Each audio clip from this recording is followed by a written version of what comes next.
Chennai shopping mall Aadi blockbuster KG sale. KG చీరల ప్రారంభ ధర కేవలం 150 రూపాయలు మాత్రమే. కొన్ని ప్రత్యేక చీరలపై రెండవ చీర కేవలం 9 రూపాయలకే సొంతం చేసుకోండి. చైర్మన్ పదవులు, పార్టీ పోస్టుల కోసం గాంధీభవన్ చుట్టూ తిరిగే నాయకులకు ఇకపై అపాయింట్మెంట్లు ఇవ్వొద్దని, రేపటి నుంచి ఆగస్టు 3 వరకు ఎవరూ గాంధీభవన్ కు రావద్దని ముఖ్యమంత్రి రేవంత్ రెడ్డి స్పష్టం చేశారు.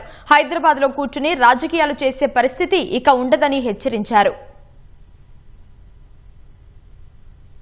స్పెషల్ ఇంటెన్సివ్ రివిజన్ కార్యక్రమంపై కాంగ్రెస్ పార్టీ నిర్వహించిన జూమ్ సమావేశంలో ముఖ్యమంత్రి రేవంత్ రెడ్డి, ఉప ముఖ్యమంత్రి భట్టి విక్రమార్క, పీసీసీ అధ్యక్షుడు మహేష్ కుమార్ గౌడ్, పార్టీ రాష్ట్ర వ్యవహారాల ఇన్ఛార్జ్ మీనాక్షి నటరాజన్ సహా పలువురు నేతలు పాల్గొన్నారు.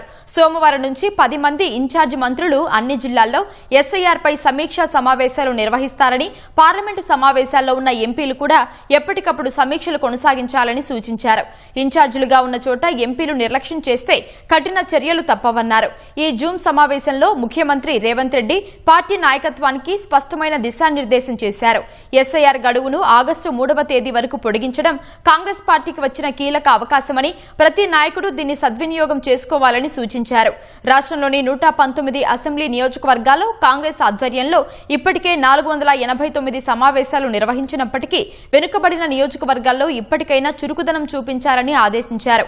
పార్టీ పరంగా ఎస్ఐఆర్ ఇన్ఛార్జీలుగా పనిచేస్తున్న నాయకులు పరస్పర సమన్వయంతో ముందుకెళ్లాలని, ఎమ్మెల్యేలు, నియోజకవర్గ ఇన్ఛార్జీలు, చైర్మన్లు, బీఎల్ఓల నివేదికల కంటే బీఎల్ఏల నివేదికలకు ప్రాధాన్యమివ్వాలని సీఎం ఆదేశించారు.